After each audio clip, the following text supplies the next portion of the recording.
sometimes your way of interacting with something you love is by trying to replicate it. Very interesting. And do your own take on it. I mean, and that's very much me. Like, Mikey and I talk about the pressure of being labeled gifted at an early age. And he shares my view on the whole idea of talent versus putting in the work. Mikey explains that he is a comfort consumer and then has to explain to me what the hell that means. We do go deep on the creative process in this episode, and Mikey pulled back the curtain and held nothing back. At the time of this release, Mikey is crowdfunding a new solo RPG called Two Hand Path. I'll say 3 words: Dungeons, Yahtzee, and Drawing. Please go check it out. The link is in the show notes. Okay, sit back, relax, and enjoy my time with Mikey. I'm Stu Goff. When I'm not exploring and creating new worlds, I like to listen to Tabletop Talk. Howdy friends, Craig here. Today my guest is Mikey Hamm. Mikey's game Slugblaster, Kickflip Over a Quantum Centipede, won the 2023 Game of the Year from the Game Developers Network. Now listeners, you probably remember John Harper singing its praises here on a previous episode. I ran and picked up a copy and then Mikey decided like 2 months later to kickstart a new version. So you guys know me. I went and backed that thing too. Well, you're going to hear a lot about it, guys, but I will tell you, John did not oversell this. It's a super clever game. I've been dying to get Mikey on the show, and he's here. So Mikey, welcome to the third floor. well, thanks for having me. Great to be here.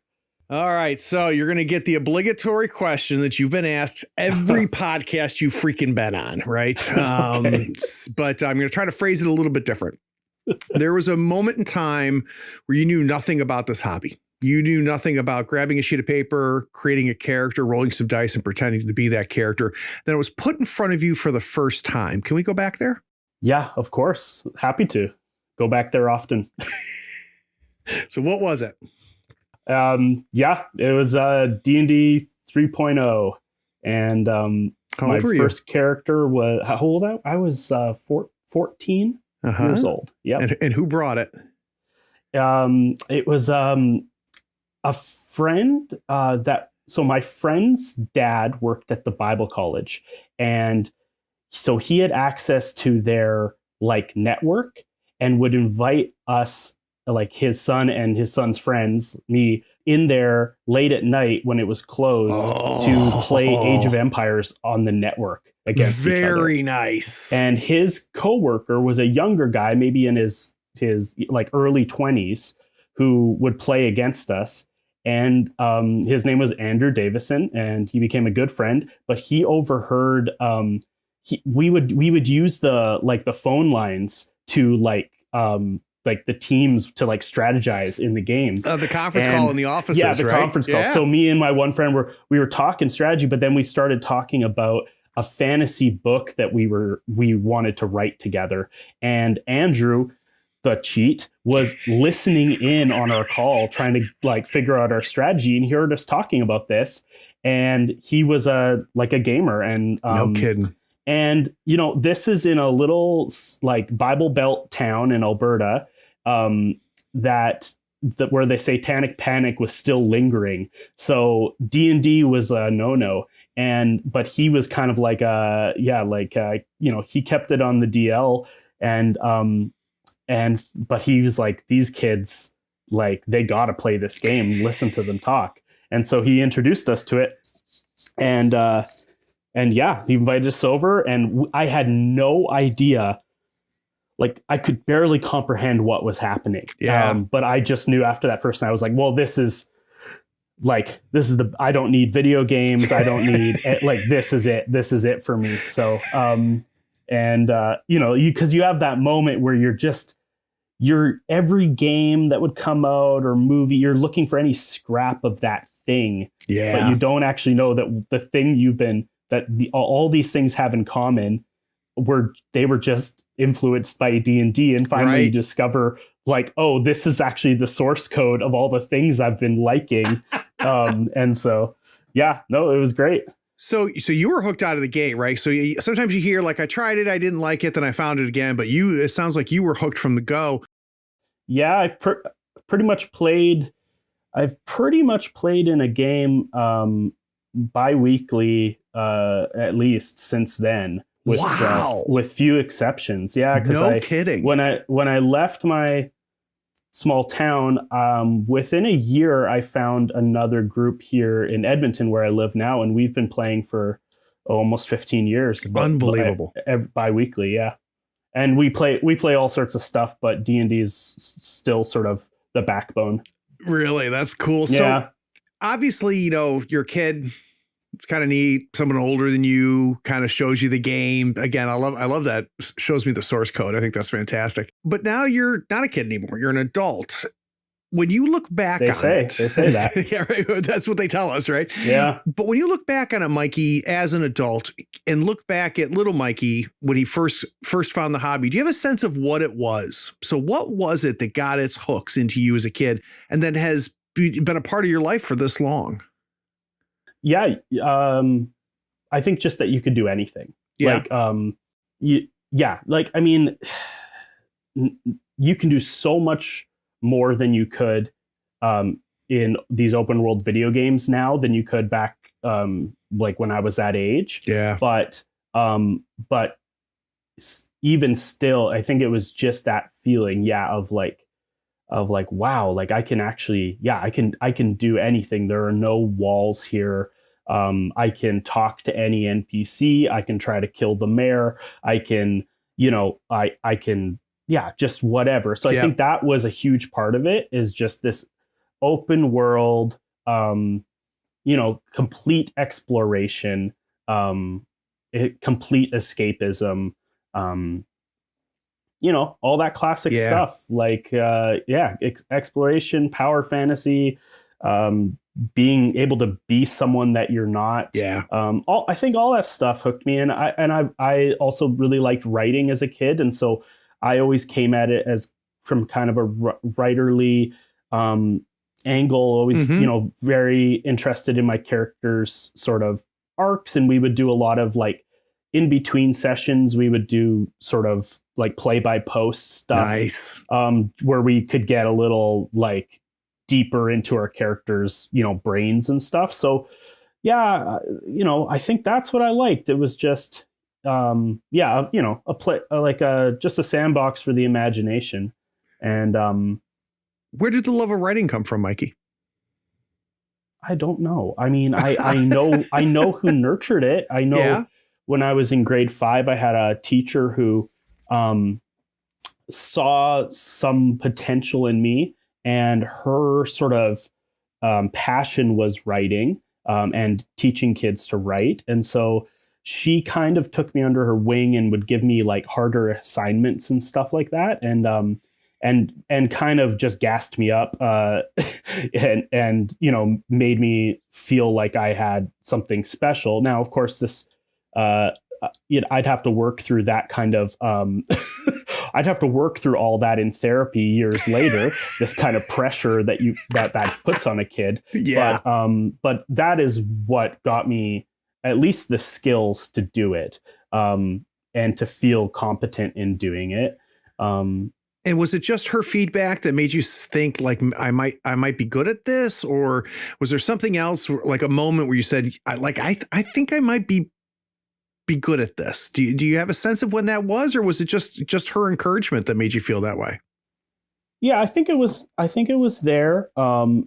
She took one of my stories and submitted it to, she had a curriculum she really liked, and she submitted it to the board at that curriculum, and they included my story as like an example. Nice. And I think that's the thing that like you then, no matter what, you always feel like, oh, someone thought I was special or whatever. And again, like I said, I don't actually think that that's necessarily a healthy thing. And I think for me, a much better moment in this biography, I guess we're putting together here, would be the moments where I learned that writing was fun. And how did that happen? That happened very late, and that pretty much happened in the last 10 years of my life. You kind of, when I was able to sort of take that pressure off of this idea that like, oh, my teachers and my parents told me that I have a gift, and it'd be a shame not to like, it'd be a shame to waste it or something like that. Once I was able to get off that and be okay with the idea of being normal, then I was able to relax and actually have fun writing. And that's something. And I do have skills that I've developed over these years and in school and in class and things. And I like having those skills because it allows me to have more kinds of fun with writing. Right. But I think it's a much better way to look at it than some sort of like, I'm a gifted writer, which I don't even know how true that is. I don't believe in talent as much as you and I are the same. Yep. Yeah, I think a lot of talented people, you can trace those things back into certain skills they picked up as a kid or defense mechanisms or all that stuff. So I just, or practice, right? Yeah, practice, exactly. And so for whatever reason, I mean, whether it was just that I was lucky enough to have really imaginative friends at a young age who, like me, like to tell stories. Whatever it was that eventually led to this place where I enjoy writing and can write things that other people enjoy too, which also feels good. So. Yeah, you and I are completely aligned on that, and the listeners know they've heard my treatise on talent before, good. And that it's never. When someone says, "Well, you're really talented," it's never said in the way that I hear it, right? Because they're being kind, right? It's what when people say that they're trying to compliment you and say, "I really like what you do and you're very good at it." I've got this really strange knee-jerk reaction of going, "Well, I'm not talented. I've worked my ass off." Yeah. Right. And this it's also used, I think, as an excuse. Yeah, where totally. People say, I'm not talented at drawing. Well, no, you just don't fucking draw. Yes, right? exactly. And it's okay not to like drawing, but don't say it's because you don't have talent. Yeah, totally. It, obviously well-meaning when people say that. And you know what? There might even be a part of it that's true, but whether or not that's the case, it's not helpful because you're right.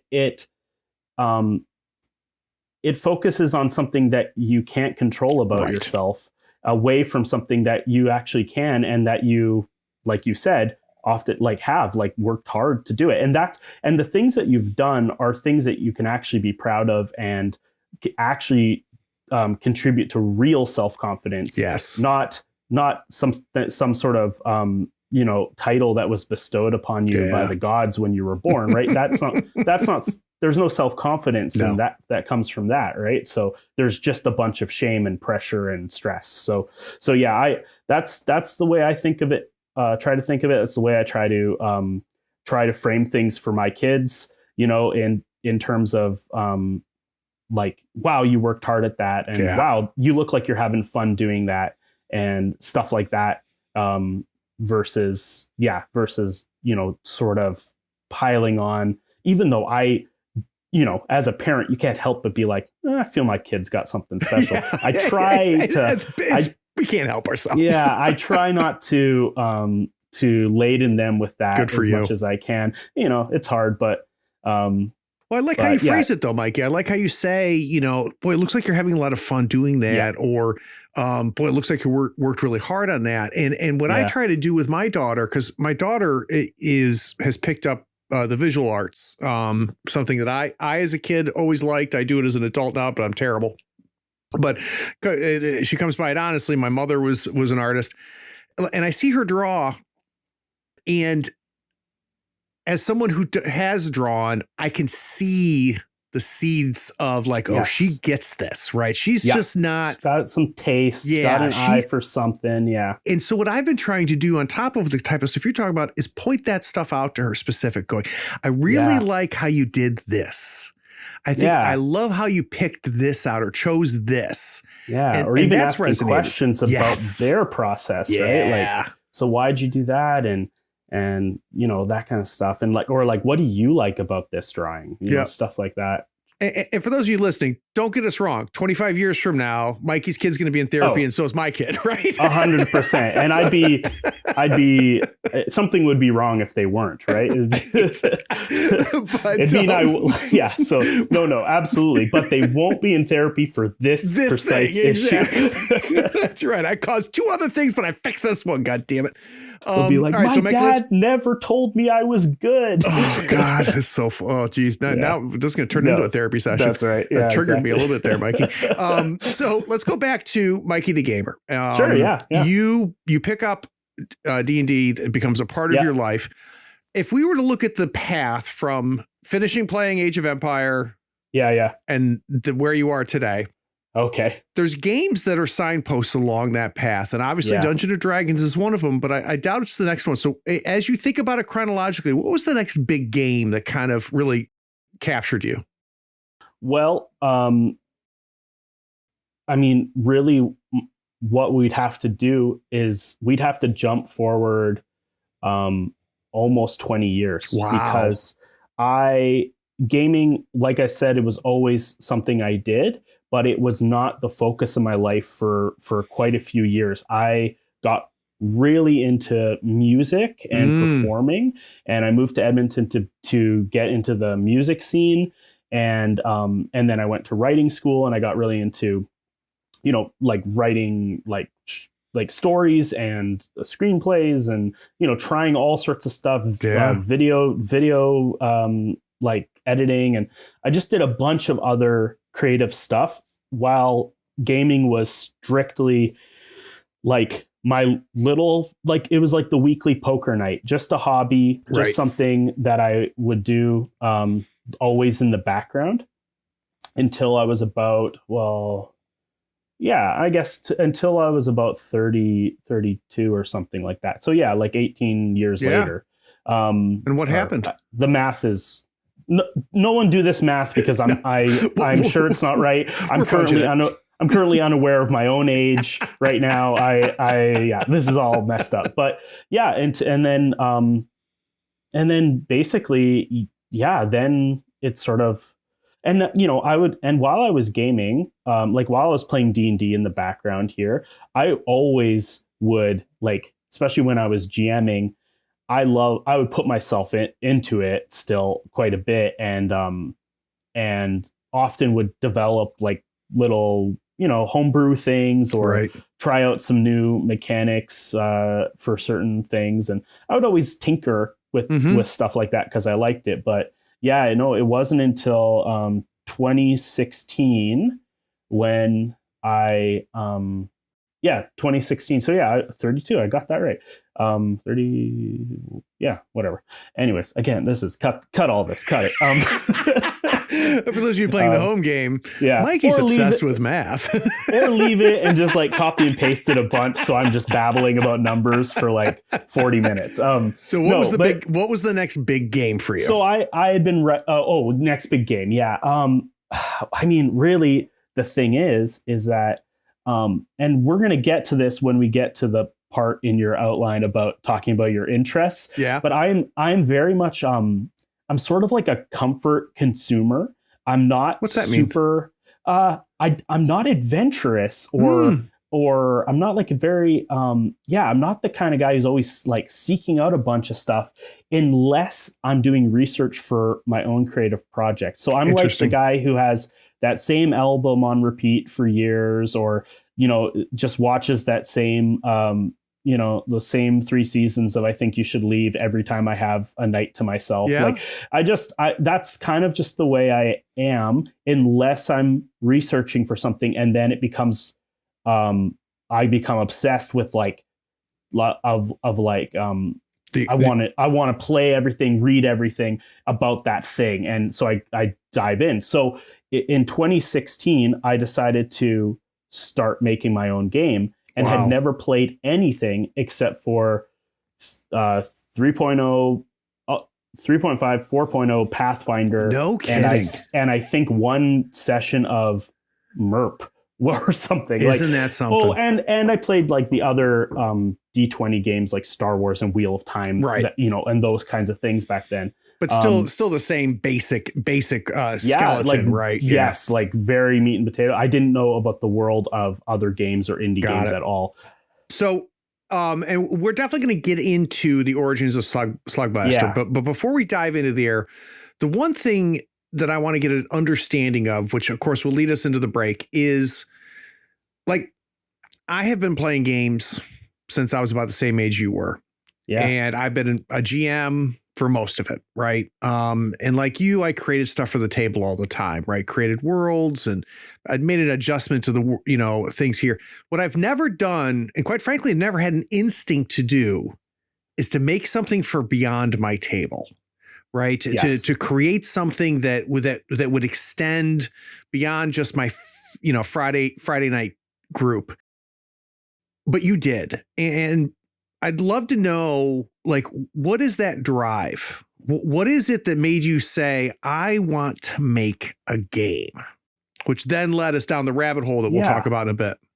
I don't know. I mean, I guess I consider myself an artist in just the way that I like creative projects and I like putting them out into the world. So I mean, I've always sort of been that way, I guess. Okay. I like attention, and I like I like making things that make other people happy and that kind of stuff. So I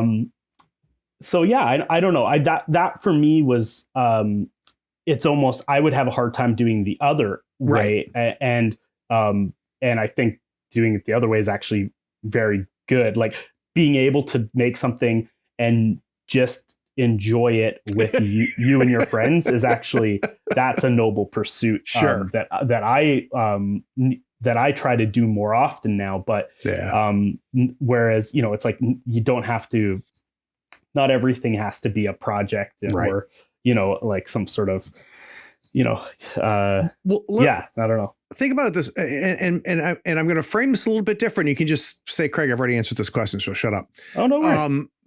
There's different things that fuel. So I'm a creative person, right, too. And there's different things that fuel my creativity. So sometimes my creativity is me seeing something and going, I wonder if I could do that. Yes. I'm going to take a swing at that, right? I'm going to take a swing at that pitch. Because I think that's cool. And I want to challenge myself. I want to know, am I capable of this, right? Or there's times when I'll do things that are creative because this podcast is an example. I don't see it. I'm trying to fix a problem. Right. So when I got back into RPGs and, I was always a podcast person, I was like looking to try to find a podcast where it wasn't a 20-minute interview that was an ad for the game, right? I wanted to hear about these people. I wanted to understand like the creative process, and nobody was doing it. So I was like, well, screw it. I guess I'm going to then, right? So that led to the creative endeavor. So you understand what I'm saying? Like there's different kindling that lights that fire. Do you have a sense of 100%. What the kindling was for you from a game design perspective? What pushed you to do that? Because there's all kinds of shit you could have created. Why a game? Yeah, totally. I know what you mean, huh? Like I'm very much that way of, I have to sort of stop myself from attempting to do any cool thing I see someone else do. I have to stop myself from trying it, like, and be like, no, certain things are not your art. Like you don't need to like, I remember, I got really into like blues music and just being like, I should like, and I have no guitar background. I can kind of sing, but not really. And I was like, but I was like, it'd be cool to play blues. And it's like, yeah, of course it'd be cool, but like that can just be a fantasy. Like you have 100 other things you're trying to do right now. Like you don't have to add that onto it, right? So I have that same thing where it's just, I don't know. I think that's it. If you're a creative person, sometimes your way of interacting with something you love is by trying to replicate it. Very interesting. And do your own take on it. I mean, and that's very much me. Like, if I get really into a genre or a certain game, a lot of times my instinct, like as a game designer, a lot of times my instinct isn't to find the right game to play out this, story. It's like, how would I make that game? Right. And again, it's not like it's not It's just how you sustainable. express yourself. It's just that's just how my brain works. Is like that's how I like to understand it, and I just can't really help it. Right? I always want to see how I could do it my own way, or how try to take it apart, put it back together, that kind of thing. But to finally answer your question, though, the thing is that I had been writing these stories set in this world of Slugblaster.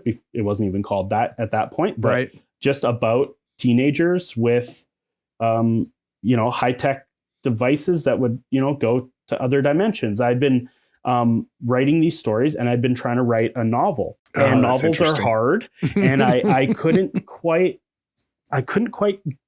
crack it.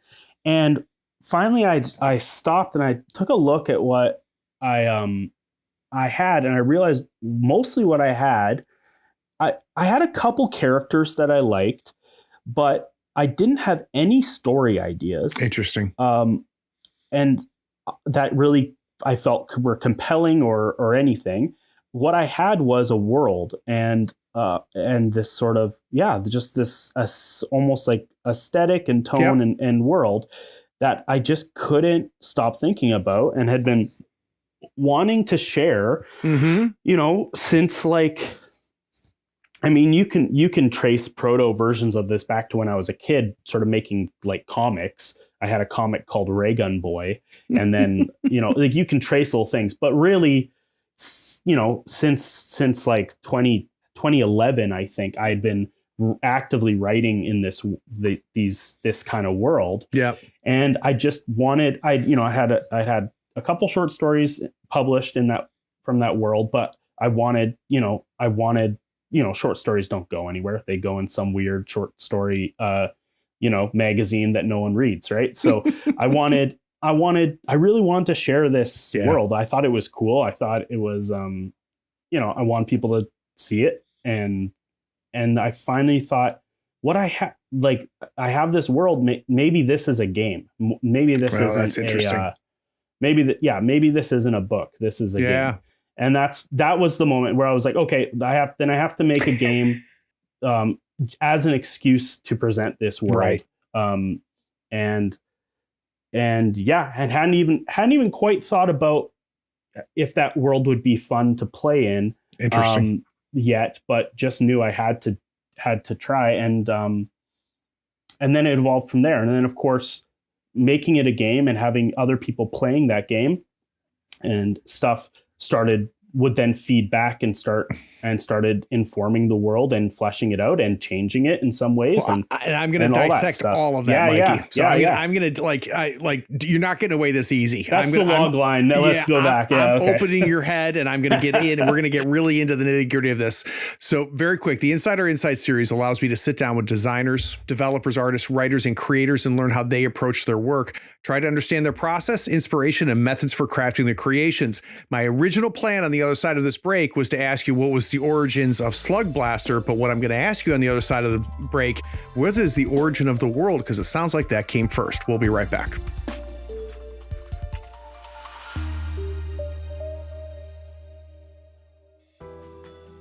Hey, it's me. I'm interrupting this episode, and I hope you're enjoying it, and I bet you're anxious to hear the rest. But before we jump back, I need a favor. Do you know someone who might enjoy this episode? Can you shoot them a quick message or maybe even send them a link to it? Listeners sharing this podcast was the primary reason we almost doubled our audience last year. Also, would you like to see and hear these games in action? Go to the Third Floor Wars YouTube channel and Twitch stream. Our actual plays combine compelling role-playing, character-driven action, and system tutorials. We create great stories while lifting the hood and showcasing the game mechanics. Links to both are in the show notes. Okay, last thing, and I mean it. Have you rated this podcast on your pod platform yet? Maybe even written a short review? It is a simple way for you to be even more awesome than you already are. Okay, now I'm done. Let's jump back and listen to the rest of this episode.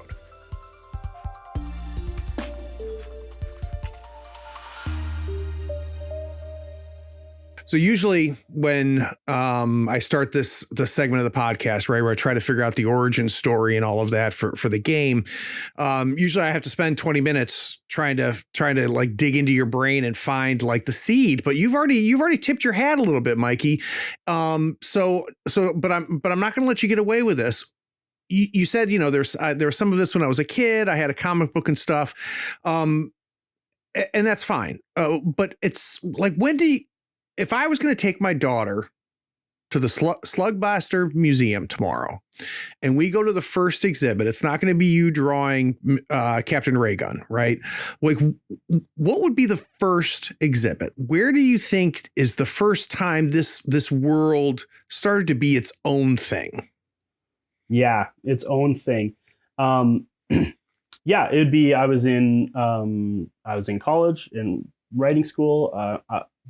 About maybe a year before I ended up dropping out, and I had an assignment and I needed to write a story for it. And I started thinking back to those comics that I wrote and which were basically they were just an Earthworm Jim ripoff. Interesting. Like almost exactly, except without a worm, a boy instead. Right. But like everything else varied the Earthworm Jim, which was one of my favorite shows, I guess, at that time.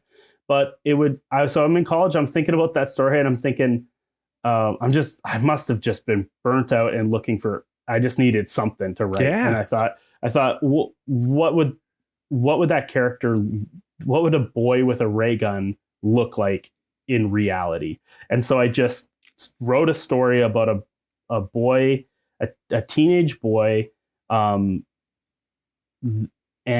it was just a story about him waiting for his jeans to dry, because I was thinking about being a kid and being a teenager, and about how back then it just felt like you were just waiting for everything. You were just waiting all the time. You're waiting for your parents in the store. You're waiting to grow up. You're waiting. Yeah. And I just remembered waiting for my jeans to dry so I could go out with my friends or something. Like, so I wrote a story about that boy and him just sort of interacting with his mom, who was my mom. I just wrote her like 1-to-1. But the only difference was he had like some high-tech gadgets he was working on in his bedroom. And the story wasn't even focused on those things. It was just, and I don't know what it was. I think a lot of times what I like to do is take two things that don't seem like they would fit together and try to put them together. And because a lot of times I like the weird things that happen at the seams of those two things. Yep. And I think that's it. I wanted to explore like a very mundane teenage life, but then cut with this like completely fantastical, like sci-fi stuff. And I think it's because I wanted to explore these very sort of real literary themes. Interesting. But I would get bored of writing that stuff. And it made me, I had more fun writing, and it kind of got me into the story. If I knew like a couple sentences later, I'd get to, you know, come up with some crazy tech jargon or try to explain like quantum frame splitting, you know, or something like so for me, being able to write, I was just like, it was like, I don't know, I guess it was like, you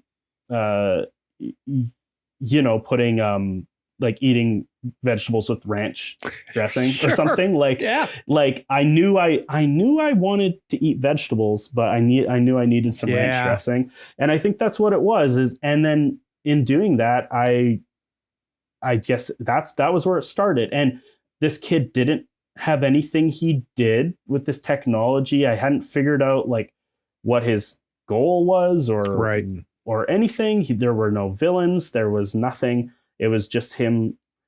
It was a vignette of him talking to his mom and waiting for his jeans to dry. And it just so happened those jeans were Apocalypse Wash, like Jura Weave jeans or whatever, right? Like it was just, that's all. And And yeah, and that's where it started. It sounds like this kid kept knocking at your door, right? Like you would leave him alone and he would keep showing up. That's right. Yeah. And it sounds like the sci-fi aspect of this world was there from the very beginning, if I'm hearing this correctly. Was it always weird, though? Like, did it always have all this weird shit, too? Or did that come later? It was always weird and always funny. I like writing funny stuff.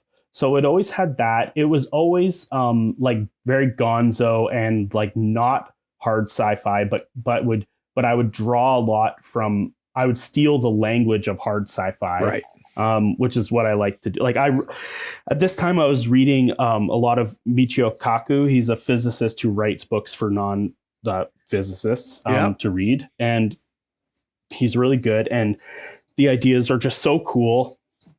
And the words are very cool and the concepts. And so I just wanted, and he has a whole book about the multiverse and M theory and all that stuff. And so thought this stuff was really cool. And I just loved putting the language in, if anything. So it was very like spongy sci-fi, right? Like it was, or crispy. It seems hard at first, but as soon as you bite down, it's nothing, right? Like crispy sci-fi. And the Gonzo reference is one that I really have to tell you, as someone who's consumed this, that's definitely the word that kind of like sums it all up for me. Even though it's, a lot of times when we think of Gonzo, especially in the RPG world, we think of it as a kind of a fantasy sci-fi mashup Gonzo. That's really not what this is. It's something different, but it's got that feel to it. And that's accented by the art and the style of the game itself. So what's interesting to me, Mikey, and tell me if I'm right here, we've got a world we really like. We've got a vibe that you're really digging, right? The comedy, the mashup of these ideas. But you just can't seem to find the thread. One missing piece. Yeah, the thread that you have to have if you're going to write a novel about this thing, right? Yeah. And there was one more thing. There's one big missing piece. Yeah. That ends up getting placed that turns this into Slugblaster. Yes. And that is skateboarding. That's where I was basically I started making the game. I had an idea that just popped in my head at work, of using all the different, I don't know, something like all the different dice shapes. The idea that you could use all your polyhedral dice and each dice was an action and you could pick which one you want to do and roll that one. And I actually still have that idea kicking around for something else probably, but it was something like that. It was very tactical. It was, cause I hadn't played anything but D&D. Right. But I thought, it was mechanics first, that popped into my head as far as this. But I'd already decided, like you'd said, I'm trying to get the timeline here right. That's right. It was, I actually don't know which one came first here. I think they were kind of two things that was sort of nibbling away on, right, where I was trying to write this novel. And I had also just had this idea for this, these mechanics, and then I kind of realized, let's marry them. Mm-hmm. But I think at this point still hadn't given up on the novel. So This was almost more like, well, what setting should this little game I'm tinkering on be? Oh, I'll use this. But I hadn't fully been like, you know what, Slugblaster needs to be a game. It was more just like a temporary, like, what flavor will this little thing I'm tinkering on right now, and allow you to explore both in different ways, right? Yeah. It gives you a way to explore these mechanics that are scratching at your brain. It gives you an opportunity to play in the world you want to write about, right? And so that makes total sense to me. And I've had writers on the show before where that's a kind of a common thing, where they can exercise both muscles and they can inform each other. You hinted at this sending you down a rabbit hole, right? So you decide you're going to make this a game. What makes you go beyond D&D? What makes you say, like, maybe I should read other games before I make one? Well, yeah, that's exactly it. So I start getting, it sort of happens. I get this idea first that I talked about, these different dice and stuff. And I start working on, and then as I get deeper into it, and I start play testing it with my group. And as I'm doing this, I'm now start being like, well, yeah, like what else is out there, right? Like what other systems are there? Is there a system like this? Have I already, stuff? And I start looking away at it, and man, it's funny. I sometimes think people who are into indie RPGs don't understand how hard it is actually to discover that scene. That's interesting. How so? I don't know, or maybe it was just me, but I just felt like, I don't know. I felt like I Googled a bunch of things before I actually started finding some of the, like, I guess the big indie games that we would talk about now. Right. Yeah. And like I was finding instead like a lot of like open, like some sort of wiki for like an open source D6 system and stuff. But I wasn't actually finding a lot of these like titles with like a lot of these other systems like Powered by the Apocalypse, or these things that were starting to pop off at that same time that that would have probably taken over my brain. Do you think that's true now though, Mikey, or is that a function of the time, or you don't really know? I guess I don't know. Yeah. I don't know. Yeah. I'd have to. I think I'd have to ask some newbies, I guess. Yeah, it's hard because we're in it, right? So we can't not see it. Yeah, totally. But I think sometimes there is. I think sometimes there is a barrier to getting deeper into these scenes. You just don't know the words. You don't know like to Google. You don't know like where to start sometimes. But anyways, I start looking at all these indie RPGs. One of the first things I find are Grant Howitt's one-page RPGs. God bless that man. Yeah, no, and that blows my mind. Actually, I think I found him by way of the 200-word RPG contest, which he won one year. Yeah. And I thought, I just read through a ton of those, and those were blowing my. I mean, that's actually a great way to get an idea of just how far afield you can go from D&D. What's possible. Exactly. What's possible. Yeah, Grant, there are no rules for Grant. Because you just read all these little things. No, and these, and a lot of these 200-word RPG entries, a lot of them are like lyric games, and a lot of them are more like little LARPs or all sorts of stuff, right? So you really get a big, it was my mind. Yeah. My world exploded. Yeah. But the first indie I actually got to play was Fiasco. Beautiful. I had a brand new baby, so I had hardly any time, but my wife was so kind to encourage me to go and play one game at a local convention, which I discovered. And again, it was like, even just discovering that stuff was hard, but right. I think I found that by way of like a poster on an actual like bulletin board in my neighborhood. Something? So, I signed up for a session of Fiasco and played that. And that's when it was just like, oh, okay. Yeah. Like indie games are my personality now. So I want to go back in time then a little bit, Mikey, because this is important, I think, is I want to go back to when you're walking away from playing Fiasco, right? Can you go back there in your head? Like what was going through your brain after talk about going like total right turn, right? Yeah. And playing something that you'd never experienced before. Do you remember what was kind of running through your head as you were driving home that day? Probably the main thing Fiasco is so different than D&D in almost every metric in ways like where you're like, I didn't know that you could emulate any genre. Mm-hmm. And the idea of a game that like isn't just sci-fi or fantasy or horror, but is like the genre of Coen Brothers movie, like to realize like, oh yeah, you can emulate any media with gaming, or and the idea of kind of like free form, like scene prompt role playing, like structure, or even just the idea of narrative structure in a game, a game that tells you which part of the story you're going to be telling now, right? Like that's none of that. There's not a lot of like narrative mechanics in D&D, right? So just all that stuff was running through my head, and I was just like, yeah, this is amazing. Now the game I was making wasn't anything like that. Right. It was still very trad in a lot of ways. But that was just when I was like, oh, okay, there's a ton. And then that led me to all the other indie games and that I found, and eventually to I don't know, we're sort of skipping around here, but eventually to Blades in the Dark, which I decided which would eventually be the final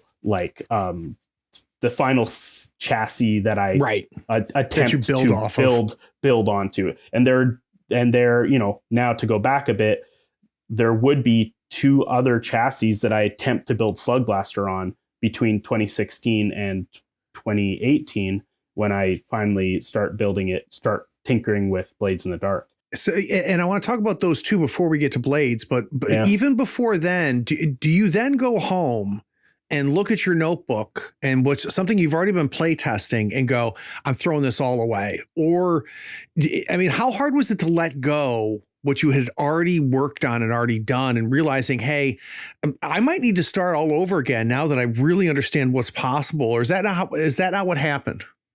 What's hard for me is to not do that. Interesting. I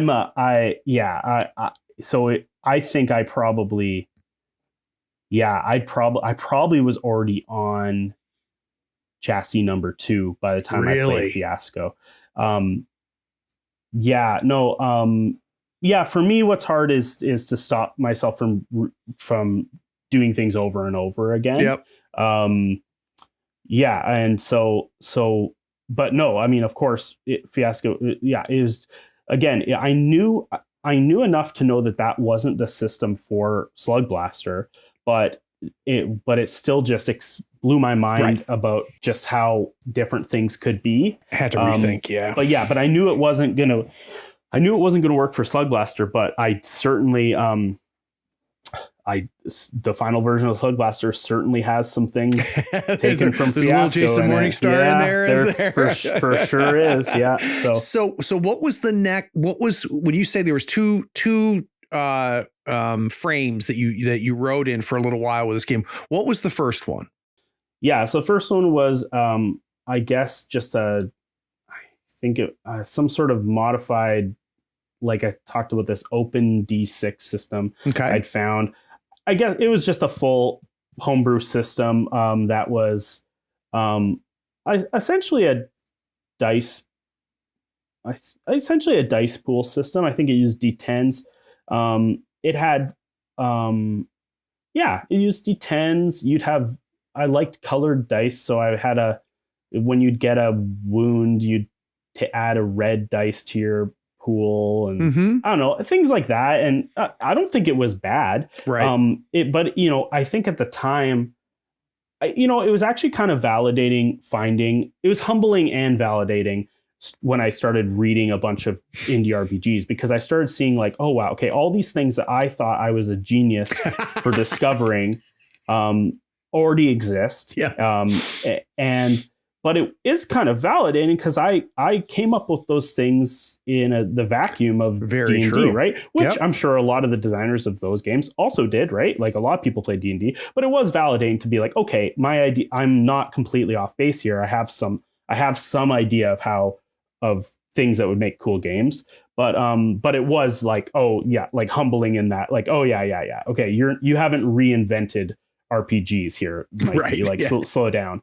But so then I tried that, and then again, this is just sort of, I think a lot of time I've heard someone say that like your first game is actually 5 games. That's interesting.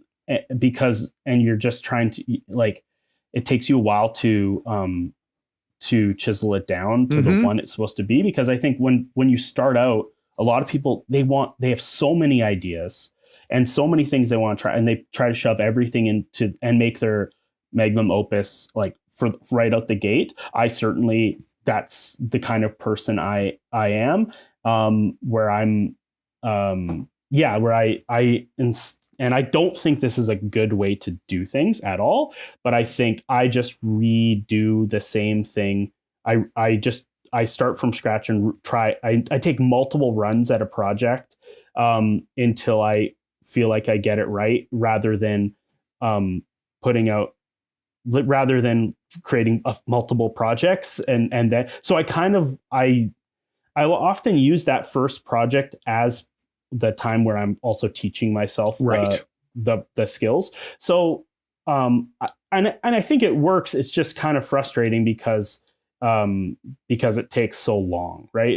It's not a very efficient way to learn or to put out things, but it's the way I did it, I guess. Yeah. So, I was trying to learn. So I did that dice system. The next year I got really into cards. And so I made a card game, like a card based system for Slugblaster that had some cool ideas in it too. But I learned some things about cards, and mostly the problem with that one was it was custom cards, and I made a game where you'd have to have like a deck of like 500 cards in the end or something, like, because I had cards for all the items and cards for, so it's just, I just realized like, oh, that's silly. Like, I'll never be able to get this thing made and stuff. And so I was kind of put it away, and then I just focused on the novel for a while. Huh. And then when the novel didn't work, that was the moment where I was like, no, this has to be a game.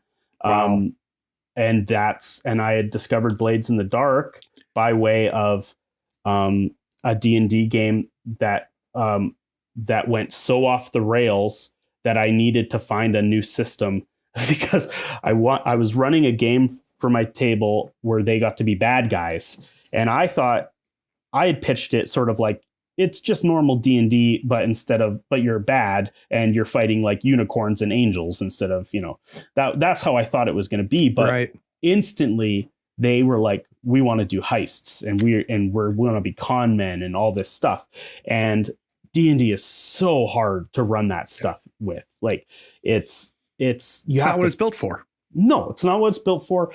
It's really hard. They want to do all this social crime stuff and D&D's skill system is not its focus and stuff. It's a fighting game. So, and they actively avoided fights and to try to just be tricky and stuff. And so, which was awesome. And so I thought, you know what, they want to play this, but I'm going to find a system that makes it work. And I found Blades in the Dark and I started running that with them. And I was like, this is awesome. And then I realized like, oh yeah, there's a bunch of like, I saw that there were hacks of it. And I realized, yeah, there's some stuff in here that works really well for the world and the kind of action that I want to. What was that first click though, Mikey? So you're playing Blades, you're running Blades, and I would imagine there was this spark plug that lit, right, where suddenly you saw Slugblaster in this mechanic, right? You're like, what was that first connection that made you realize that you could pull this into a Forged in the Dark game?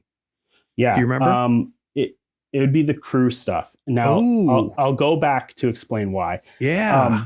So after we'll call it Slugblaster. We'll just call it Slugblaster 13.0.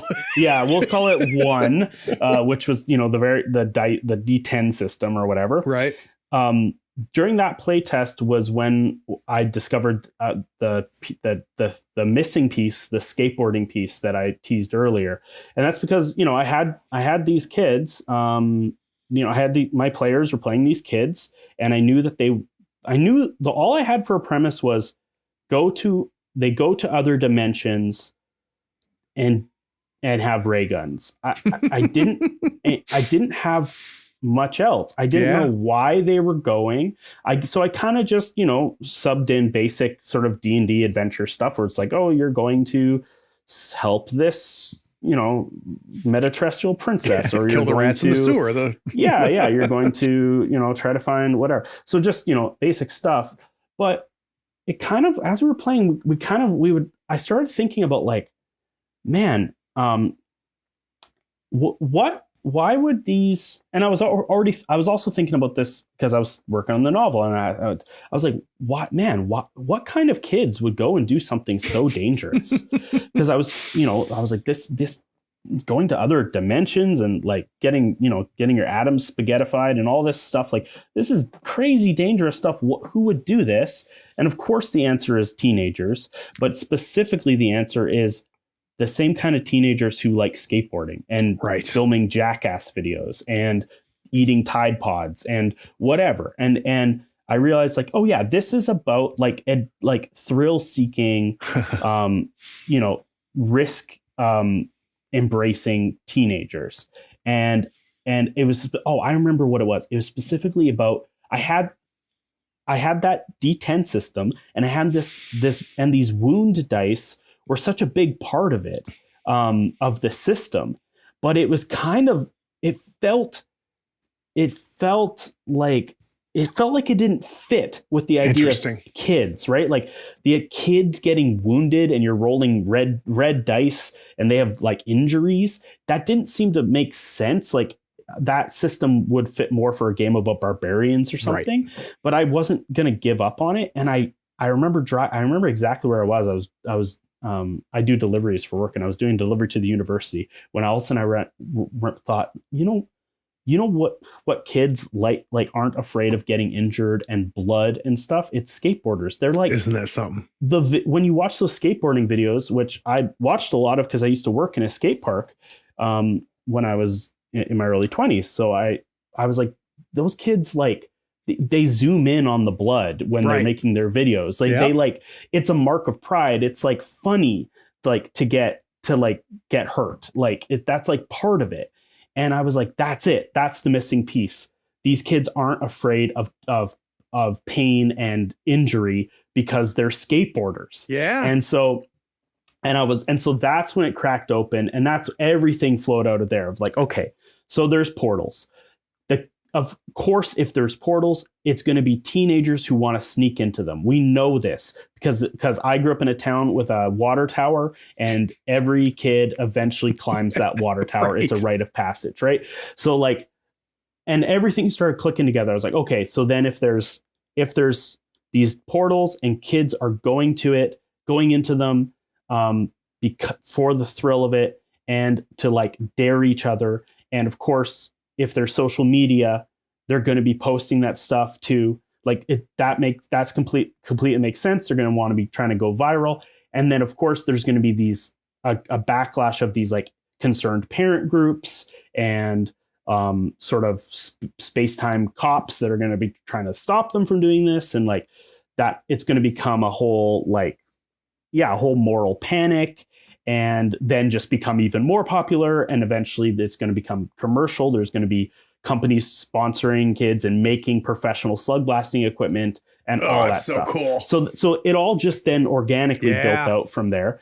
But that was the missing piece, right? And skateboarders roll in crews. Yeah. You have your skate crew, and you rep your crew, and you make videos together as a crew.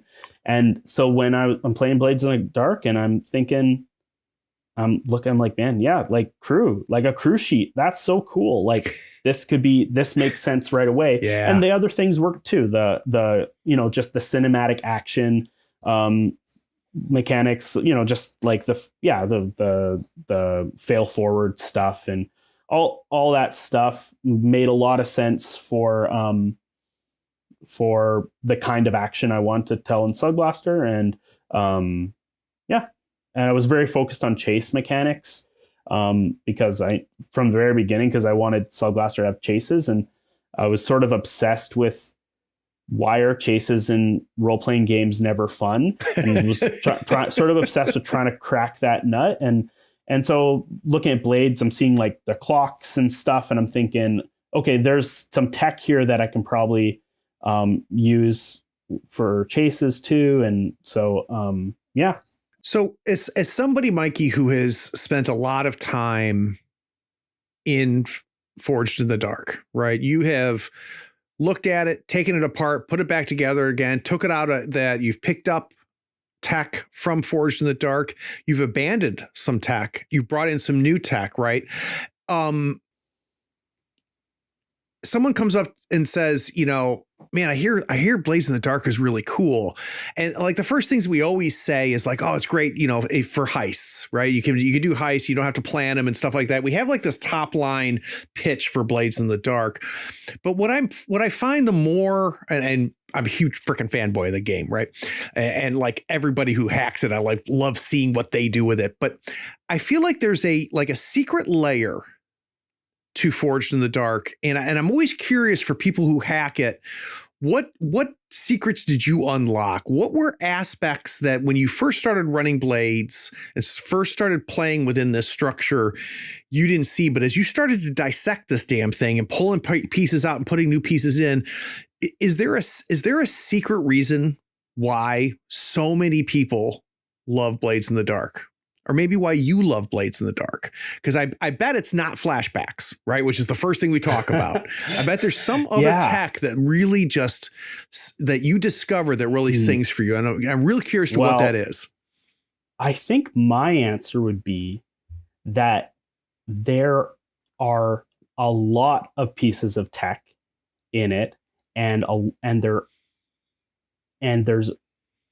they each piece appeals to a different kind of brain and person. Oh, that's interesting. So I think one of the reasons people like to hack it is because people look at it and some people see position and effect, and it clicks with them, makes perfect sense, and they're like, I want to use this. Yeah. Some people see the crew sheet like I did, which is, there aren't a lot of games with a crew sheet, so that's novel. Some people see the faction rules and go, that's perfect. Like that's what I need for my political thriller or whatever. And on and on. So, I mean, he made this game that it's like, it has so many, calling it a Frankenstein makes it sound bad. And I don't think it is like in that way, because what he had, it's modular, right? Yes. Like he made a game and he made mechanics to solve every problem that the heist genre has in playing it. And he made mechanics for every element of that, and he put them all in a game. And it works beautifully together to tell stories of crime and Doskval. And but it has all these modular things, even, notorious things like the Iron Hook prison rules, which are like sort of joked about as like almost everybody flips through those pages. Yeah, almost like too specific, and like why are there rules for that? Yep. And this is bloating I don't think so. I love that stuff. Yeah. But I totally understand why that would be the first thing someone would throw out when attempting to like either strip down the game or adapt it for their thing. But like that kind of stuff I think is great. Yep. And I do think it's the fact that there's all these different things and they're all very different. Some are very crunchy mechanical. Some are like very much more like philosophy of play stuff. Like, so it appeals to different minds. It appeals to the crunchy mind, the story mind. Yep. In those ways. So I think that's it. Like it happens all like in the Discord, like it's always hilarious when something like the claims map will come up, and you'll have people being like, that's the dumbest part of the game, or like that my group never interacted with the claims map. And then other people like me, I'm like, my table liked the claims map so much that I had to make an expanded claims map for them with like, and this is true, had to make a claims map that was like twice the size, like twice as many squares. Yeah, exactly. Because that was what they wanted to build an empire. Isn't that like funny? A casino empire. And they wanted each one of those squares to give them like passive income. Yeah. So they weren't doing scores. They just wanted to like build this economic machine. Mergers and acquisitions. Yeah, exactly. That's what they want. They wanted to do like a criminal empire that eventually that's cool. Like went straight, quote unquote, by just, right. They all have like the wire and stuff, right? So like they wanted to do all that stuff. And so it's so funny. Everyone likes something different about it. I think that's one of the huge reasons. I think one of the other reasons that Forged in the Dark has such a sort of thriving like community of like hackers is simply because it's really hard to hack. Like, ooh, why is that? If you're not making if you're not literally making a game that's about doing crime in a pressure cooker city, right, with a supernatural element, if you're not doing that, because with that you can do a reskin basically, right. But unless you're doing that specific thing, Forge in the Dark, it's modular, but so many of the things are so specific to what John was going for. And a lot of the modules are connected. Mm-hmm. So it's one of those systems that it's like a house of cards. You start messing with it, it gets real messy real fast. And so I think that's the thing, is that it's hard to hack. So people, it takes a long time for people to make their hacks. And because of that, they're in the community a long time. And so it kind of builds a vibrant community. And I've made this joke before, like if you want to make a system that gets that has a lot of hacks of it, a lot of then make a system that's really easy to hack. If you want to make a system that has a thriving hacking community, then make a system that's actually a little hard to hack. That's really funny. Then because people have to commiserate and help each other and like all this stuff. Whereas, there are some systems that are so easy to hack, like For the Queen and all these things, and the hacks that come out of them are amazing. And I'm sure they have vibrant communities too. But there's something the shared pain, zoom in on the blood of making Blades in the Dark hacks. There are very few Blades in the Dark hacks that took up the person under a year to make. I like, whereas people can do a For the Queen hack really quickly, right? You can, right? Yeah, and it's what's interesting to me about that is and I'm trying to think of how I want to put this, because I don't want it to sound derogatory, because it's not. Like I've read a lot of Forged in the Dark games, I own a lot of Forged in the Dark games, and there are some of them that I read and I look at and I go, this is a reskin.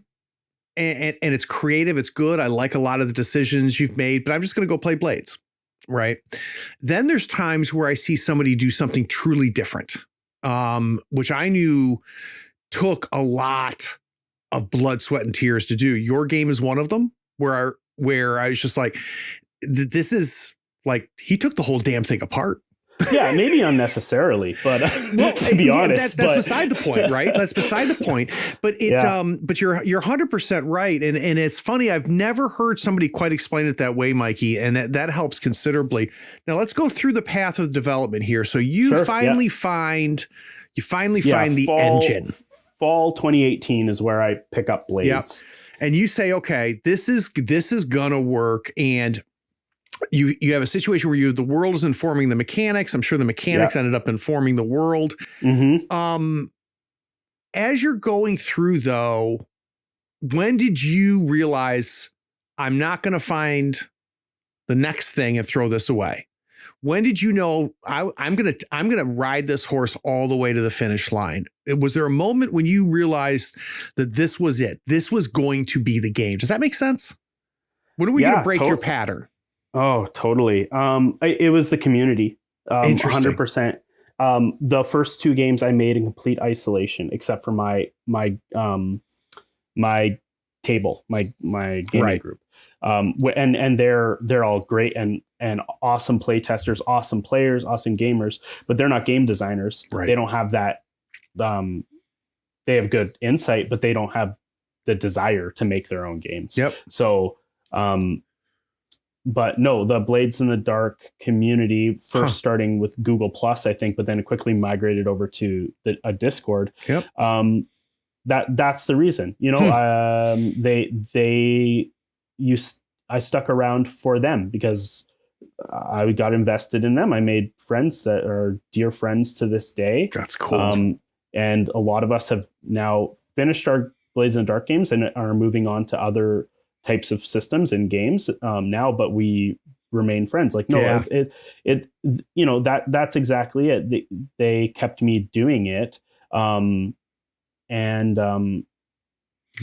Because for sure there were there were times where I was like, oh man, should I just should I just make this in a different system, or like, would that be easier, or like, or, you know, have I mutilated this beyond recognition? Like, should I start over, you know, that kind of stuff. But no, so I think that with a healthy dose of sunk cost fallacy probably kept me in it until I finished. So the last little piece I want to talk about, Mikey, is something that I keep hearing from creators and designers of games, which is the whole time, and you see the finish line, you're almost there, you're playtesting the shit out of this, you're sanding corners.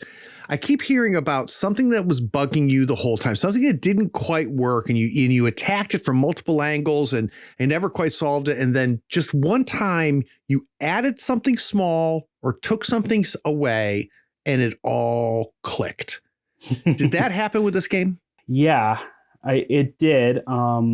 It happened a couple times. Okay. The one was with downtime. I've been trying to build off of Blades in the Dark downtime, which is kind of a little more mechanical in ways. And I had been trying to create a system that organically led to certain teen movie tropes. Interesting. Like I'd been, trying to do stuff where, you know, for a while Slugblaster still used stress. And so there'd be, you know, like, okay, I would do like my first attempt, I did a thing where I inverted it where you gained stress during downtime at home by getting in trouble with your parents and having to go to school and all that stuff. And then you'd clear the stress by going on adventures and doing stuff. Right. So I had kind of this inverse thing, and that worked fine. I mean, this is the thing. A lot of the things I did worked fine. But again, we talked about there's there's a disease called perfectionism, which is not a humble brag at all, because it actually stops it's creativity. Crippling. It's crippling. It stops creativity. I'm proud to say that I'm learning to combat it. Good for you. But yeah, no, 100%.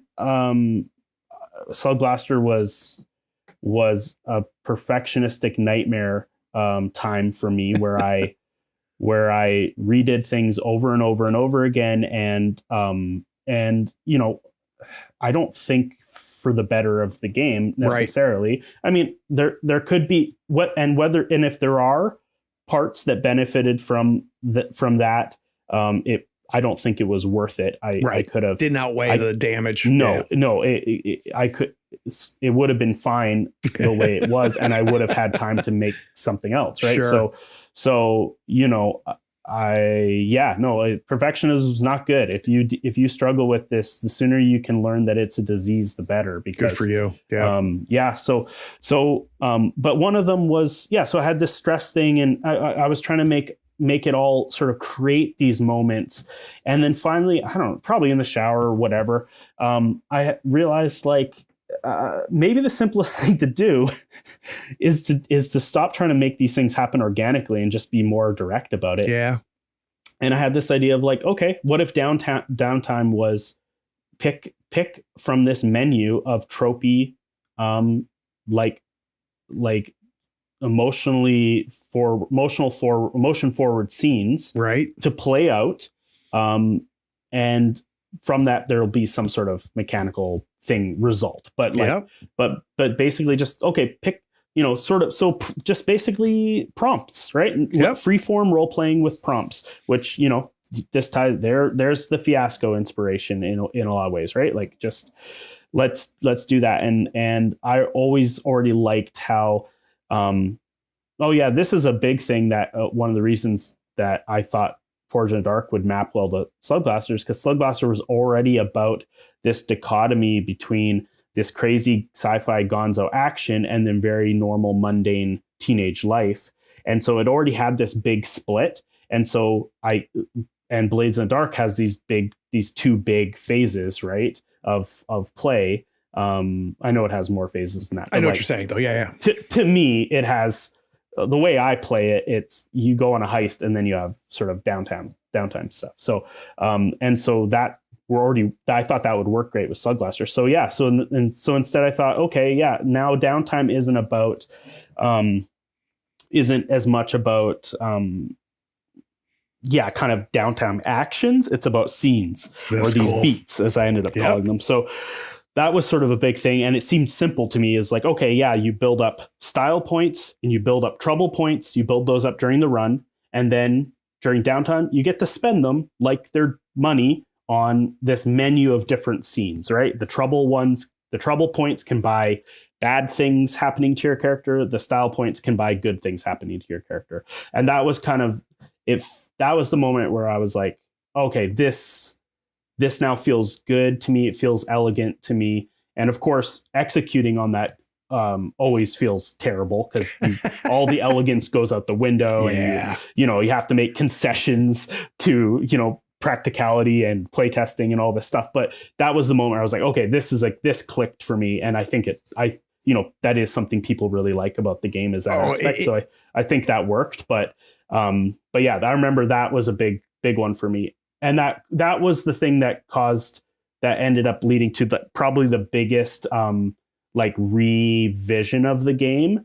Because there's a beta of the game that again uses like stress and normal downtime. And then there was the sort of, and that's actually then I launched the original Kickstarter. And then from there, I thought, okay, now I just have to add in this downtime scene or this new downtime mechanic. And, but that ended up leading to a pretty big overhaul of the whole thing, a post Kickstarter. So, and I read through what you call the menu, and and one thing that's kind of stood out to me is that, and I don't know why my brain works this way, Mikey, but I wanted to know in which order did Mikey come up with these?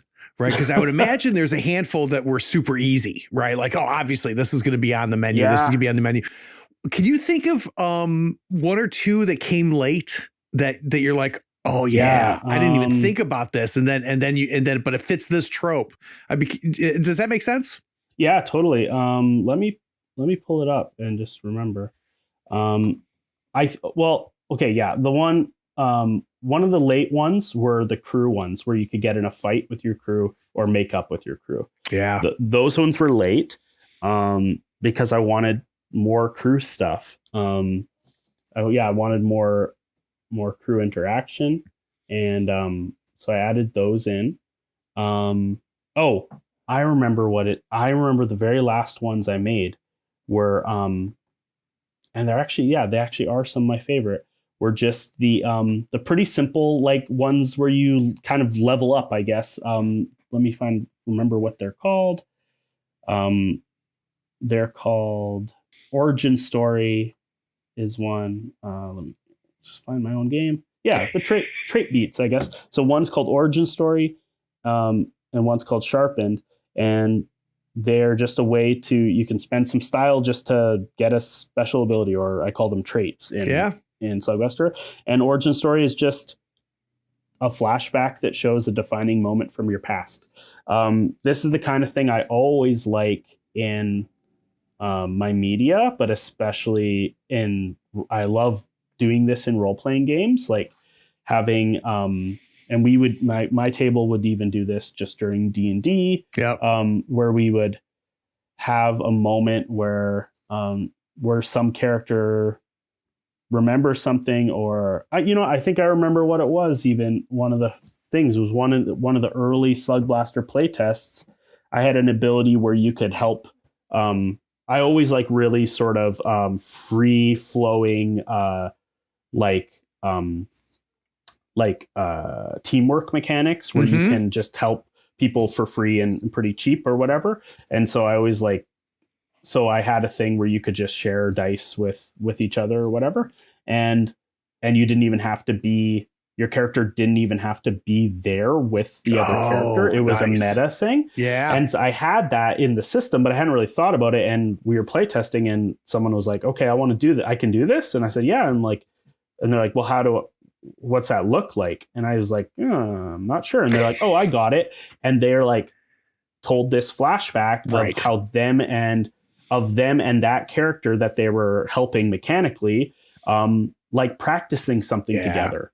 And then that character who is receiving the aid, remembers what that other character told him, it's so cool. the advice. So, and I thought, man, that was cool. So I love stuff like that. And so yeah, that's one. And then Sharpened is just another one where you can gain a trait, but it's again, we'll just want to sort of try to create more interaction and bonds between the characters, where it says a teammate inspires you or shows you something about yourself, and you get a trait from that. So it's just, that's, a way to level up, but you have to have a scene with another player. Yeah, these beats, Mikey, really struck me because that's where I just was like, oh, I need to talk to this Mikey guy, because this is clever, and it reminded me of things like Fiasco and For the Queen and things like that, where I saw that kind of seeping in. All right, last little bit before we take a break. Yeah. You and I come up to Edmonton for work, and I say, hey, Mike, let's go get some lunch, right? And you and I are walking down the street, and out of nowhere, somebody comes up and goes, hey, aren't you Mikey Hamm, the guy that made Slugblaster? And you go, yeah, that's me. What's the next thing that they could say that would make you sit down with me as we're eating lunch and go, holy shit, Craig, I think I made a really good game? What could they say to you that would really validate what you've made? The best thing that someone has said, and I've heard it twice, almost verbatim, and it made me so happy.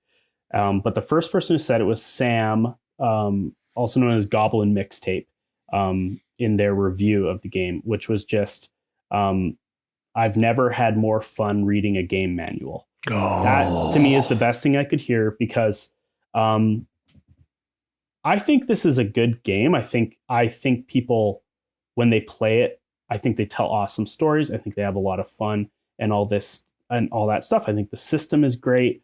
I think it works really good. But I put most of my energy in the end, and most of my passion and love I put into the book. Mm-hmm. And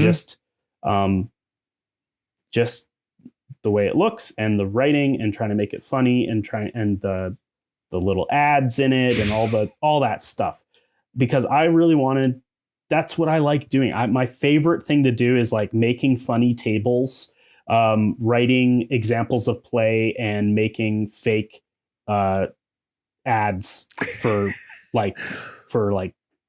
fantasy candy or whatever. Like, those are my favorite things to do as a game designer. And so that was the part I had the most fun. And the fact that if people connect to that makes me really, really happy.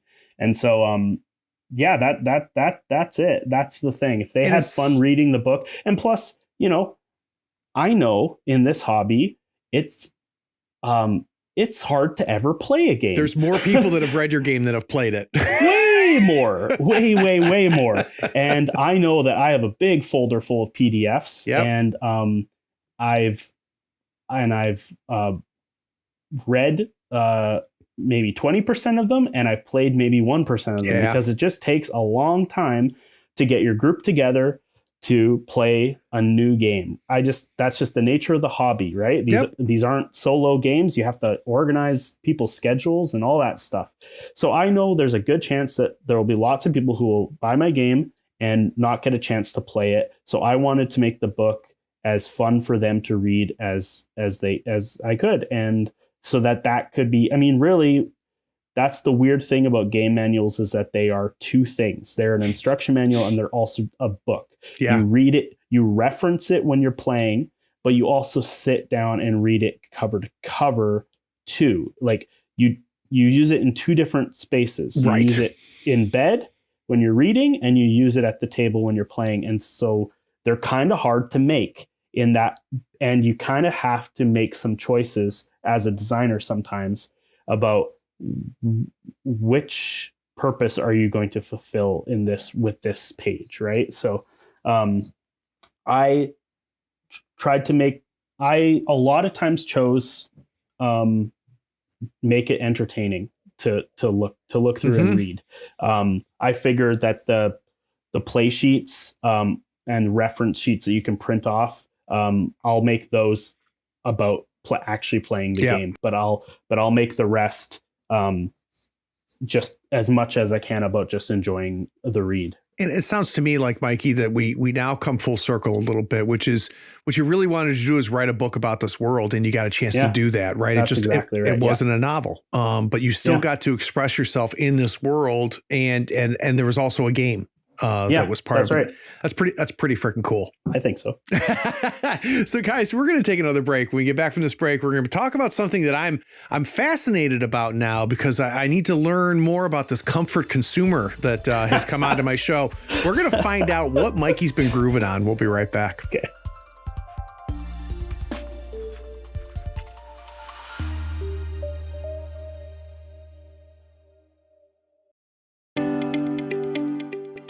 This is the part of many podcasts where someone comes on, interrupts the show, and explains that you should consider paying for the content that you're listening to right now for free. That pitchman explains by giving $1 or more a month, you not only support the show, but you allow the show to grow and improve. Here on the third floor, we refuse to interrupt your episode of Tabletop Talk with such time-wasting pleas. We pledge never to run a spot asking you to go to patreon.com and give $1 or more a month, because supporting content creators keeps the content coming, even if there is a link in the show's description. And there is. We don't ask you to click it and become a patron.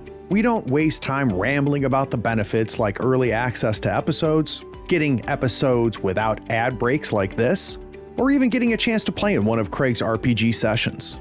Anyway, enjoy this episode knowing Tabletop Talk, despite being supported by its patrons, won't engage in such blatant appeals for support.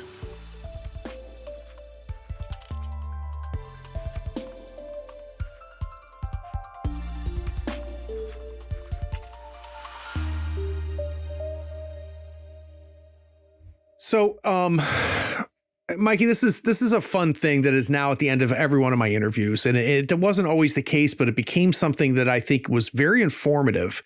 And that's learning, we've been spending an hour and a half now talking about what you make.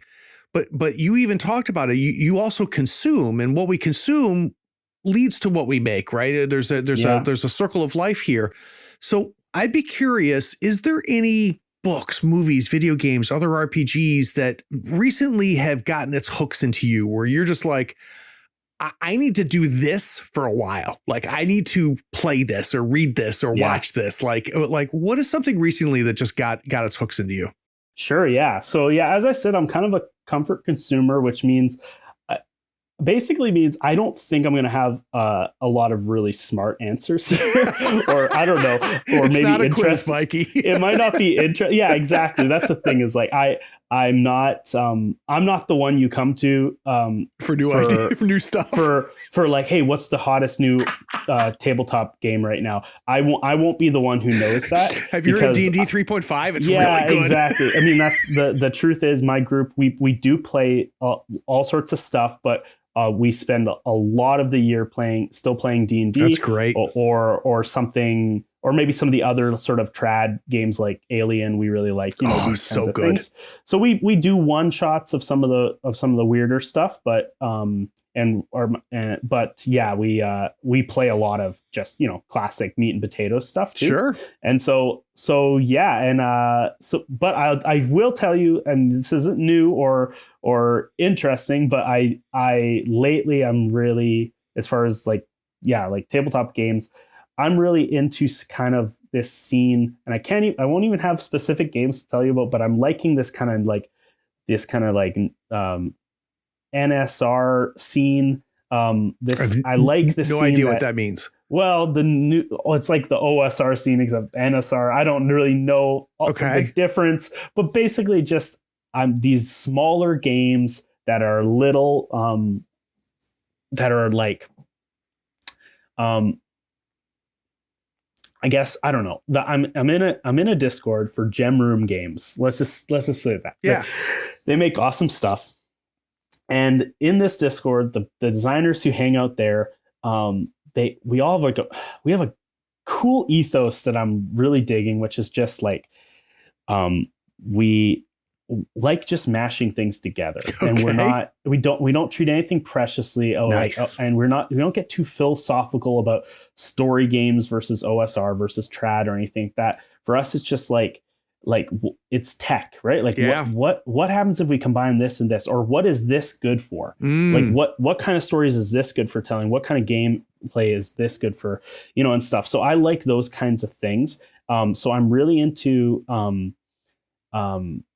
like exploring that space. So like some of these kind of new, there's like a sort of a little wave bubbling up of like new indie tactical games, which is cool because I've been playing story games, and I've been working with a story game engine for a long time, and I'm ready for a break. I'm ready to get crunchy again. Yeah, and, give me a grid, right? Let's do this. Exactly. So I'm ready to get into that. So I've been looking at some of that stuff and looking at like some of these indie like war games, like skirmish games.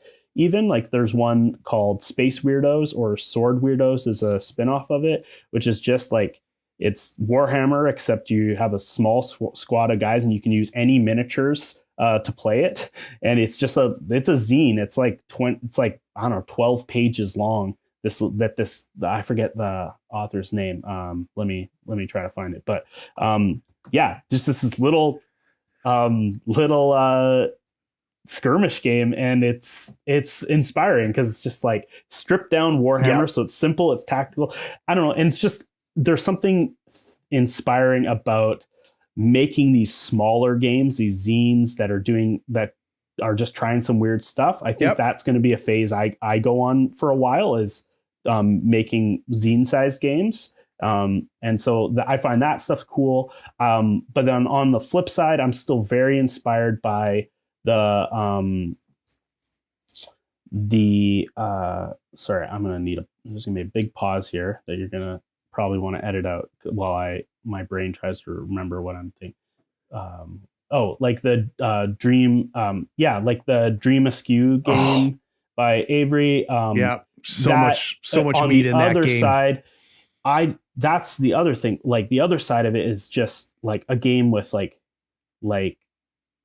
stripping so many mechanics out of it, and just like let's just play with like prompts and kind of this really at least on the surface simple looking resource trading to tell this story. That's super inspiring to me. That was a huge inspiration, kind of a late inspiration, because I think I came up with the beat thing before I'd even discovered that game, but then I read that game while I was actually finishing the beat system, and it was very validating and inspiring when I made that. So I sort of have those two wings, I think, are of like those kind of games, that these little skirmish games, and then this sort of this tip of the spear and sort of just pure story games are both very very fun and inspiring to me. So that's Mikey, I went through a very big miniature game phase, and I still love mini games. And it scratched multiple itches for me because I enjoyed the hobby aspect of it. I loved to paint and challenge myself to become a better painter. I loved the tactical nature of it. People don't realize this. We talk about like scenes you don't know exist, right? Like you didn't know the indie RPG scene was a thing until you like had to stalk it and hunt it and find it. The indie mini game scene is super interesting. So question for you, have you gotten a chance to play anything by Mike Hutchinson yet? So he's the guy that made Gaslands. No, but if he's the guy who made Gaslands, then he is my hero.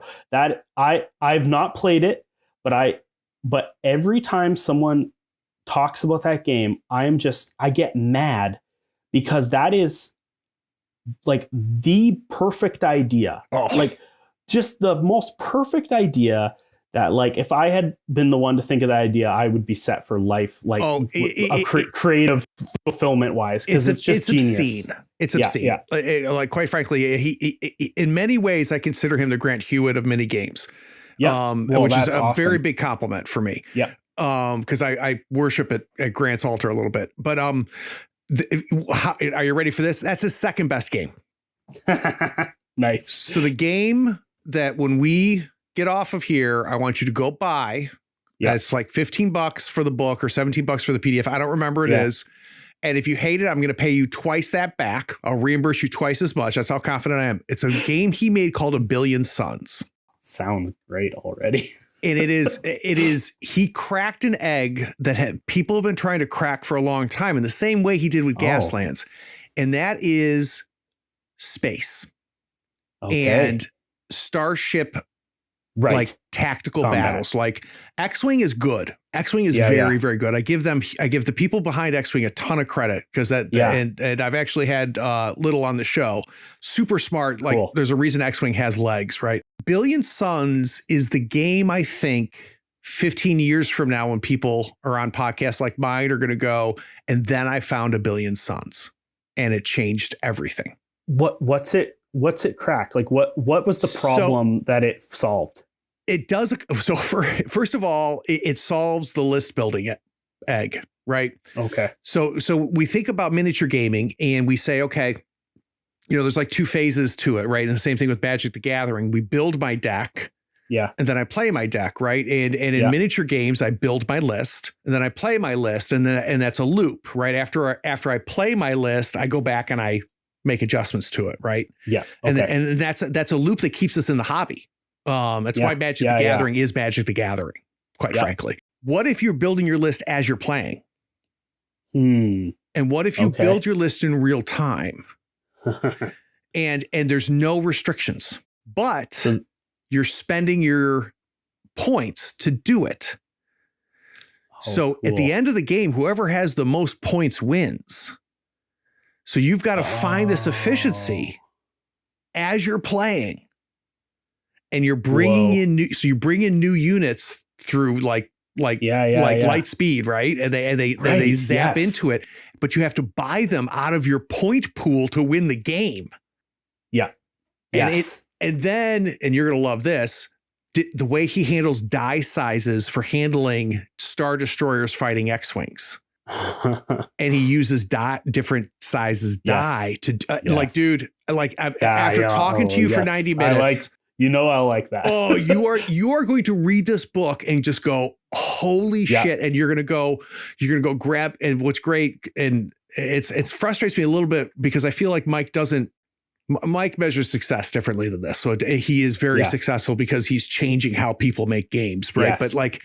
But if someone made miniatures for this game and kickstarted it would change everything. $1 million, but he's not. But that's not what he wants, right? He's too busy making games to make money. So you've got STLs out there you can get, or you can grab Cosmic Encounter and grab those spaceships and do this. And dude, and you're gonna read, and it happens at multiple levels. You read this game and go, oh shit, like this is a big deal. This game is a big deal. But then you're gonna play it. And it's cool. So anyway, so that's I love that. Yeah. A Billion Suns is the game. And then last thing I'll throw at you is have you ever read Hill Folk by Robin D. Laws? Yeah. Mm-hmm. Okay. So when you're talking about the social aspect and the exchanging of tokens and that currency, I think Hill Folk was kind of like Robin Laws, he's like the godfather of this stuff, of this story gaming stuff. I don't think he's talked about enough in the indie story gaming scene. I agree. But he was doing these things before a lot of the story game designers were. And Hill Folk is still amazing. It's a cool game. It feels dusty to people, but it still does exactly what something like Dream Askew or something is doing too, right? It just him and Ken Hite kind of feel like my mentors because I listened to their podcast great nonstop podcast. when I first started designing games, and they were like one of the only, like when I talked about building those first two versions in isolation, I guess they were the only sort of community I had was just these voices on this podcast. So no, I admire them greatly. That's cool. And I owe a lot to them. But yeah. Oh, by the way, the Space Weirdos and Sword Weirdos games are made by KCG.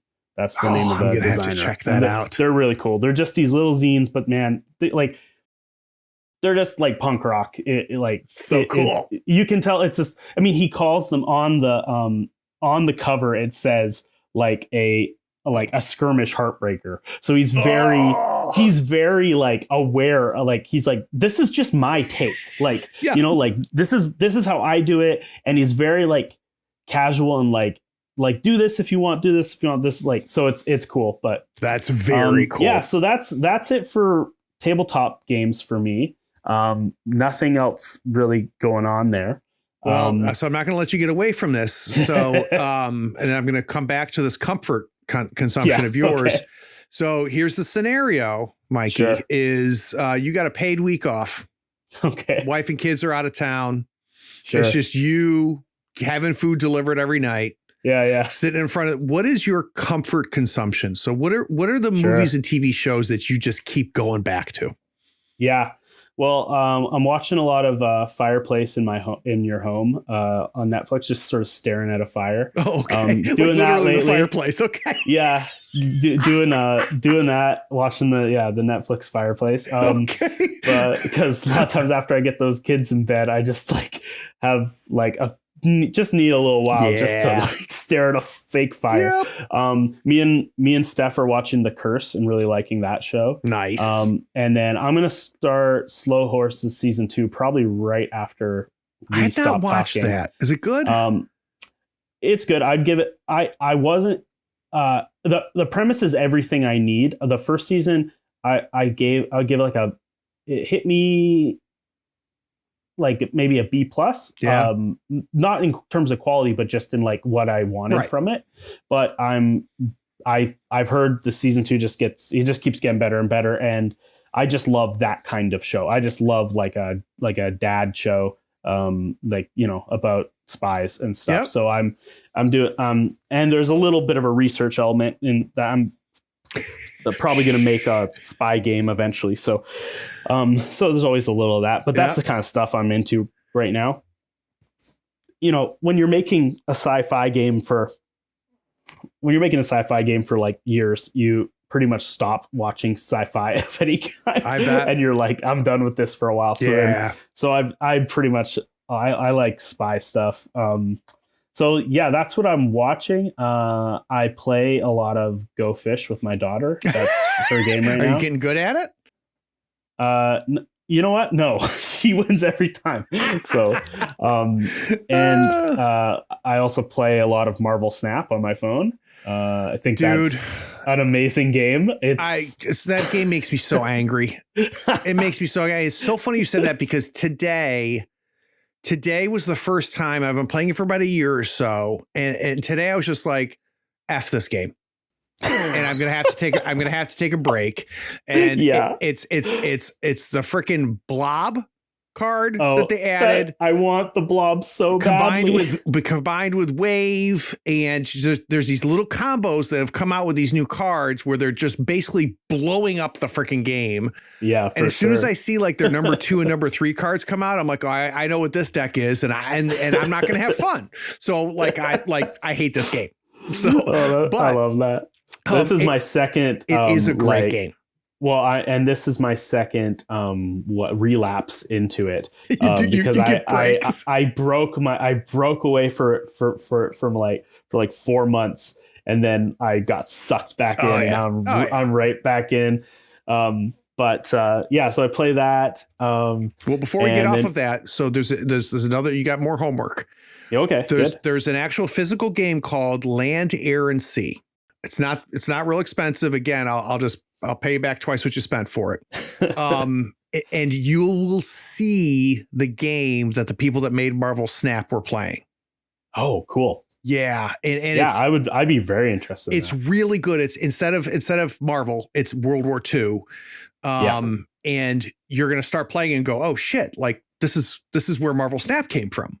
Does it have the 3 locations? It does. Because that to me, I mean, I haven't played a lot of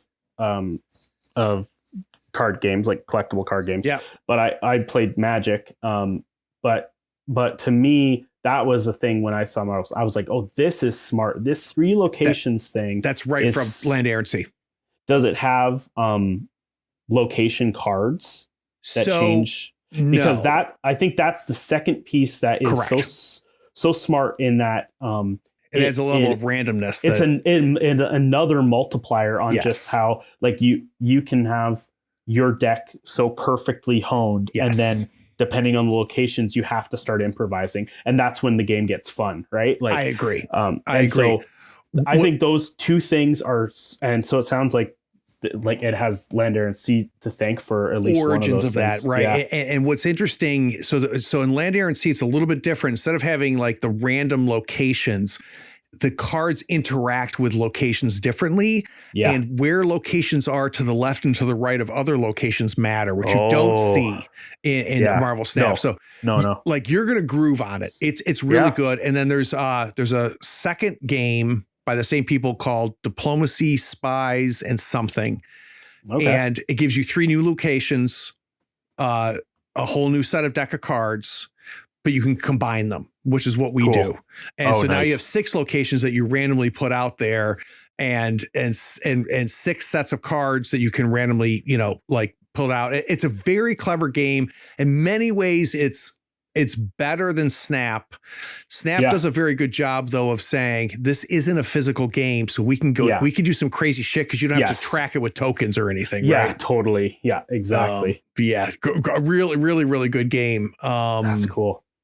But well, shit, dude. There's a lot of really cool things to do on a Tuesday night that does not like playing Marvel Snap. That doesn't involve talking to me. So I appreciate making the time, Mikey. Oh man, I've loved this. This has been great. Thanks so much for having me. And very thankful. This is good stuff. So real quick, Mikey, while we're talking here, you're in a little bit of a Deadlands, right? Because we've finished the most recent Kickstarter for Slugblaster. Yeah. I know personally you have not fulfilled yet, and it's been, weeks now. So come on. Yeah. But for somebody who's listening to this later, because this isn't, coming out tomorrow, where would they go if they wanted to get their hands on Slugblaster? I think if they want the PDF, they can find it on itch.io. And if they want the book, I think if they go to slugblaster.com, they can get to Perfect. It. Like, I think that will always direct to the MythWorks store or wherever they have to order it. Beautiful. Depending on which stage we're at. So. when you listen to this, right? Yeah, exactly. And everybody knows the routine. Everything that Mikey and I talked about, all the other games, his games, everything that's talked about is in the show notes. So just scroll down. You'll be able to click on it to go and dig into it. Most importantly, though, this is the end. You listen to the whole thing. And I appreciate you listening. Take care.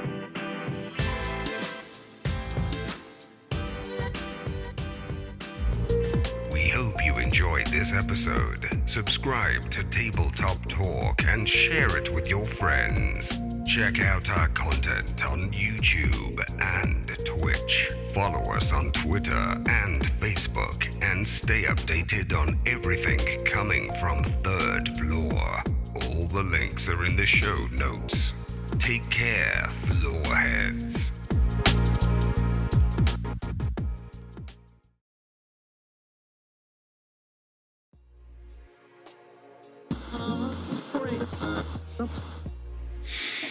Oh, that was good, my friend. Good. Thanks. Good. I'm just gonna text my wife something real quick, and then man. we're gonna start. Thanks, man.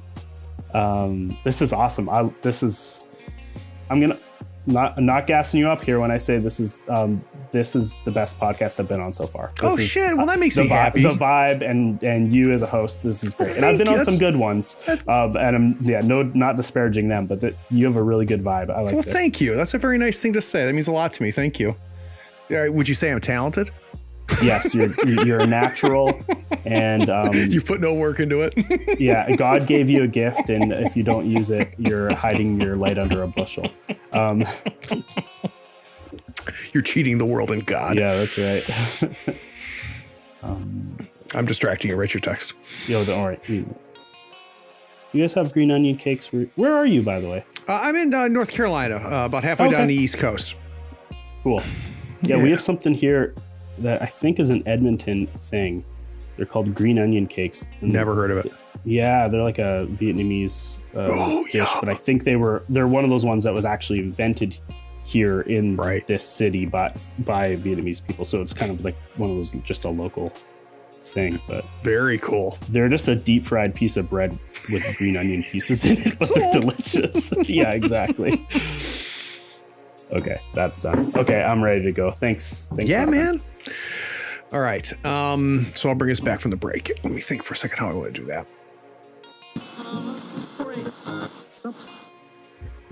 Dude, that was fucking phenomenal. Oh, awesome, man. I'm having a blast. This is great. That was so good. That was so good. This is the stuff I want. You ask good questions. You know what to drill on. This is great, man. I'm loving this. Good. I'm glad. I'm really glad. You're making me think about stuff that I hadn't even processed yet. It's stuff you just do and don't think about sometimes, right? And it's really fascinating to hear about. So you did a great job following me, and I really appreciate that. Okay. Well, thank you.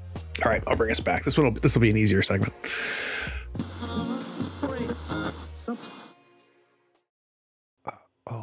Hey, are you still here? Wow. Well, the episode is over, but if you're bored, why not go to patreon.com and support the show for as little as $1 a month? Yeah, you can just scroll down and get the link. It's Patreon that makes this and all of our other content possible.